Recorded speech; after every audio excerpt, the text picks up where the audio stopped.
शुरू में बोला था ना कि चल गया, इन पर पहुंचा नहीं, वहाँ पर आया था देख, ग्रुप में आया होगा, ग्रुप में इसमें लगा होगा।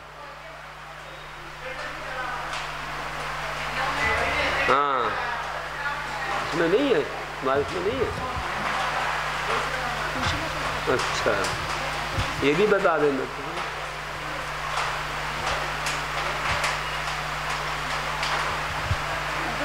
जय जय।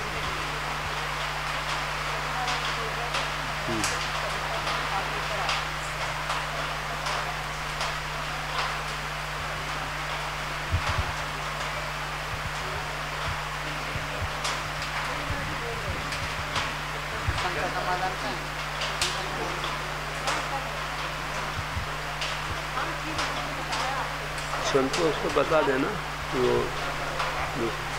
हो गया। नमोस्तु आचार्य श्री, नमोस्तु आचार्य श्री, नमोस्तु आचार्य श्री। ये आयुबंध जो होता है, जैसे हम लोगों में तो होता है, मनुष्यों में, तिरंचों में भी आयुबंध होता है क्या? हाँ। तो कैसे मतलब मालूम कैसे पड़ता है कि आयुबंध हो गया, या कुछ भाव या कुछ परिणति या कुछ भावनाएं कुछ अलग हो जाती हैं क्या? यहाँ का भी कहाँ मालूम पड़ता है ज़्यादा। हाँ। वो तो बस इतने से मालूम पड़ता है कोई अनुवृत्ति वगैरह बन जाए, महावृत्ति, हाँ। और वो भी सम्यक दर्शन पूर्वक बने तो ही कह सकते हैं कि उन्हें या तो कोई आयु का भी बंध नहीं हुआ है, या देवायु को छोड़कर अन्य आयु का बंध नहीं हुआ है। अब तुरंसियों का तो अपन को मालूम पड़ता नहीं है उनकी चर्या, और पंचम काल में इतने अवसर नहीं रहते हैं कि उनको अनुव्रत वगैरह हो जाएं, क्योंकि वैसा वातावरण उतना नहीं है। केवली, शुद्ध केवली या कोई अंगपूर्व ज्ञानी समोचरण वगैरह नहीं है, तो बहुत कम हो सकते हैं कोई अनुवृत्ति बन जाए। तो जो अनुवृत्ति बन जाए उनकी पहचान एकदम हम लोग कर नहीं पाते, लेकिन कहीं कहीं पर हो जाती है।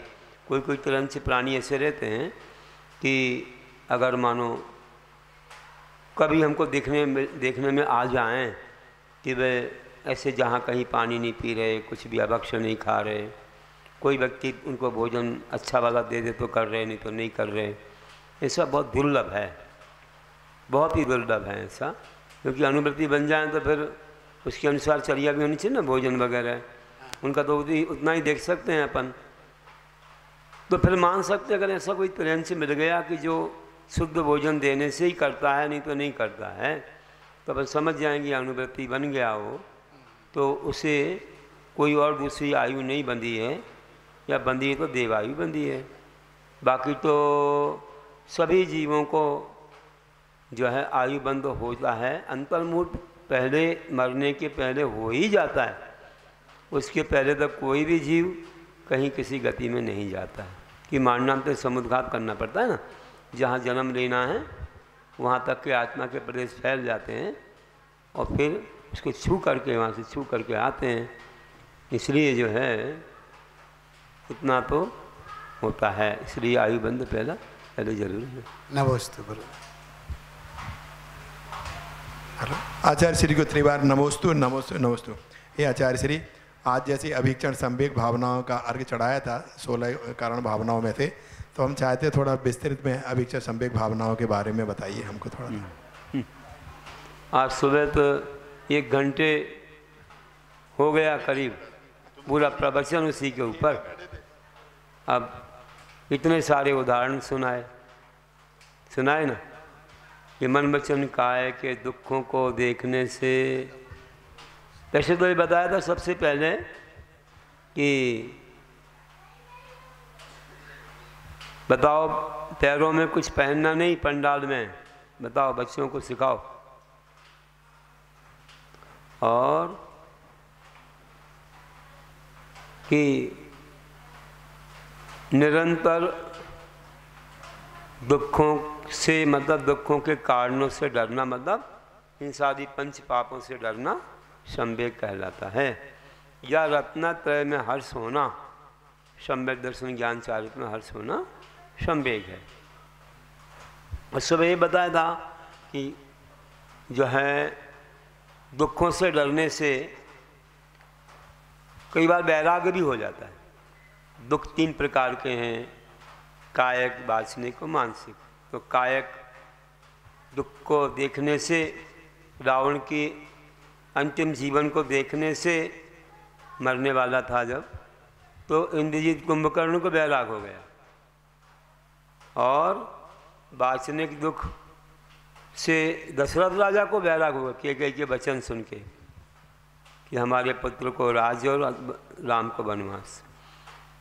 और मानसिक दुख जो हुआ कि देखो स्वार्थी संसार है, ऐसा दुख जो हुआ वह बाहुबली भगवान को हुआ कि देखो भरत के मन में कैसा विचार आया, स्वार्थ भावना आई, तो फिर उस समय उन्हें वैराग हुआ। ये 3 उदाहरण सुनाए थे। एक सपेरे का उदाहरण सुनाया था कि कैसे एक सपेरे ने वैराग करा दिया एक राजकुमार के लिए, है ना। तो कई बार संसार की स्थिति देख करके वैराग हो जाता है कि ये स्वार्थी संसार है, इसमें कोई भी व्यक्ति अजर अमर नहीं है। तो ऐसे एक वो भी उदाहरण हुआ था, देव कैसे आया और उसने कैसे सपेरे का रूप लिया और राजकुमार को सर्प दिखाया और उसने डस लिया, फिर मरणासन्न हो गया। तो राजा ने उसको कहा कि इसको ठीक कर दो, तो उसने कहा कि दीक्षा दे देना, मतलब दीक्षा के लिए आप बोल देना, तभी मैं कुछ कर सकता हूँ। लंबी कथा है, बहुत बड़े रूप से सुनाई थी। तो ऐसा स्वीकार किया तो देखो दीक्षा मिल गई राजकुमार को कि स्वर्गों में भावना भाई थी वह साकार हो गई। ये भी सुनाया और भी ऐसे बहुत सारी चीज़ें सुनाई थी और अब सुनाते रहेंगे। संवेग के ऊपर तत्पार सूत्र में भी एक सूत्र आएगा, तब भी सुनाएंगे। 10 लक्षण में सुन लेना। किसी को कुछ पूछना है क्या? गुरुदेव, आपने कुछ दिन पहले एक कविता सुनाई थी आपकी स्वरचित, जिसमें आचार्य श्री के बारे में बहुत सुंदर वर्णन था। मन बड़ा विभोर हो गया। आपकी रचित स्वरचित कोई कविता अगर संभव हो तो। प्रश्न तो नहीं है ना? प्रश्न नहीं अभी ठीक है जी।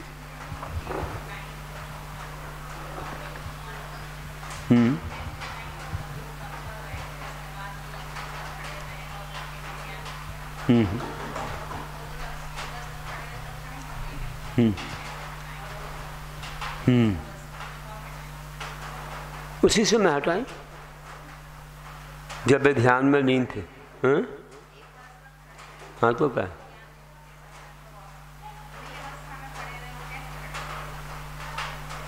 तो मुनि अवस्था में उपवास के साथ खड़े रहे।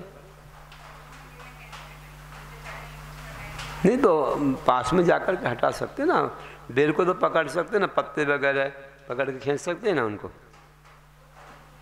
ब्राह्मी सुंदरी ने उन बेलों को इस पत्ते वगैरह पकड़ कर हटा दिया तो क्या है। फिर थोड़ा बाहर आए तो अच्छे से खींच सकते हैं, उसमें क्या, बे तो आड़े खड़े हैं।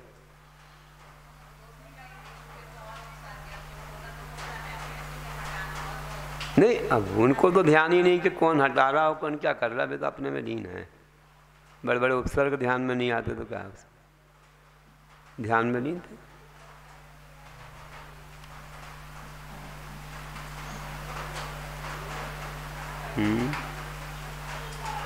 गुरु महाराज पर कविता है, मैं देख